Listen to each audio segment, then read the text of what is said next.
Well, let's move on. That's a nice segue into Michkov himself, and you mentioned the hockey sense. What about his game stands out to you? And we'll get into the next. We'll talk about the Russian factor and what that might mean for him. Potentially falling down a little bit. Sure. So let's just break down the player first and foremost. I mean, this is a guy that everywhere he has ever been, he has scored goals. The first time I got a chance to see him live was at the Under 18 World Championship 2 years ago. So 2 years ago, he's a double underager, and he is scoring 12 goals. Scores 12 goals. Got Russia to the gold medal game. They end up losing to Canada. Connor Bedard scored a major goal in that game, oddly enough. And the the amazing thing about watching Michkov in that tournament was that he was one of the youngest players there, yet he knew where everything was. He knew how everything was going to play out before it ever did. And this is why I continually refer to him as an offensive genius, because I do think I've not seen a player that has the net sense, the ability to find the goaltender and exploit every angle or the opposing team as much as him.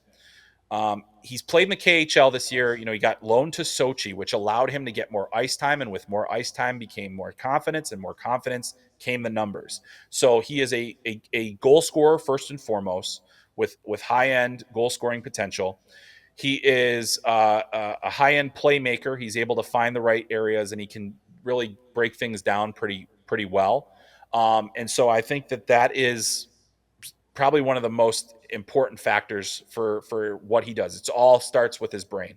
Um, where there is legitimate and reasonable concern is that he's not a very big guy. He's not super strong yet, and he doesn't have that explosiveness in his skating that says, is he going to be able to get the space necessary at the NHL level to do what he does? I think he's going to just continue to get there. He still needs to physically develop before he can actually move forward, in terms of what how he manages to like reach his potential. Essentially, there's a lot of just actual physical growth that needs to happen. But beyond that, I've been watching him for long enough to just feel like this. If not for the Russian factor, let's say we put him in the CHL, does he outscore Connor Bedard? It's possible, honestly. I mean, this is a guy that we've seen do it at every other level among his peers.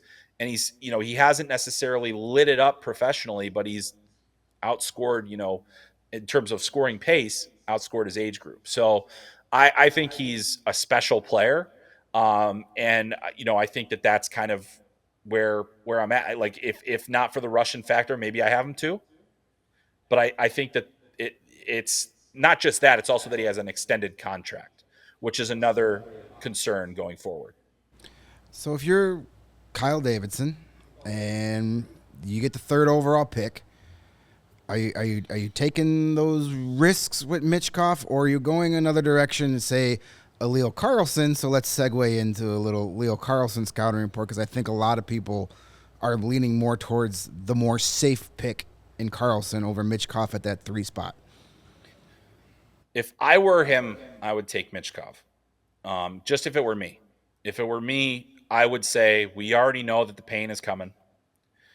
It's going to be here for a few years. By the time he's ready to arrive, our team will be better. We'll have some more players that are here. We'll have some of our foundational pieces. We hope that Drew Comesso pans out. We hope that Kevin Korchinski is what we think he can be. We hope Lucas Reichel is reaching closer to his potential.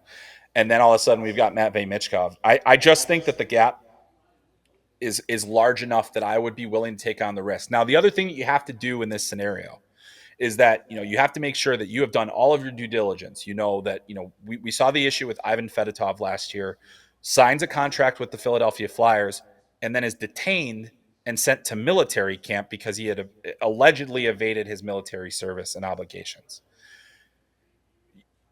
We don't know exactly what's going on there. We also have had this tragedy for Matvei Michkov as well. His father dies, under seemingly mysterious circumstances. We may never get the full understanding of what actually happened with that, but I mean, this is only weeks ago, and now Matvei is actually back playing with the Russian national team. That's playing in some glorified exhibition games.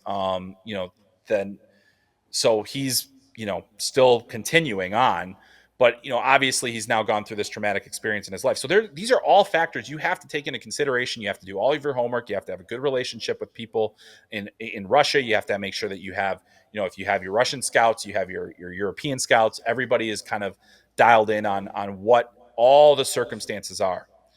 But I think from a pure hockey perspective, I think it's an easy pick to pick Michkov because we've he's out of sight, out of mind because he's been in Russia and we're not really paying attention to Russia. They're not getting into the World Juniors. They're not getting into the under 18s. We're not seeing the player, but he continues to be among the best in this class.